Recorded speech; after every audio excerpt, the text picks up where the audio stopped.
এখন আর ইচ্ছে করে না অধিকার নিয়ে লড়াই করতে।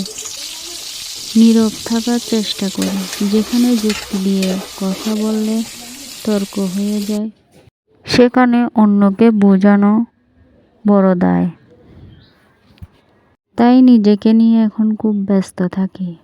নিজের সাথে নিজে কথা বলি, নিজেকে নিজে বুঝিয়ে সান্ত্বনা দিই যে আমিও অপরাধী, সবাই নিরপরাধ। পৃথিবীতে যতই ভালো হয়ে চলতে চেষ্টা করি না কেন, কেউ কখনো কাউকে ভালো থাকতে দেয় না।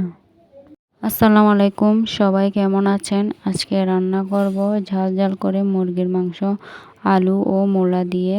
দারুণ একটা রান্না। এই রান্না খেতে অনেক ভালো লেগেছিল আমার থেকে। কালারটাও অনেক সুন্দর হয়েছিল।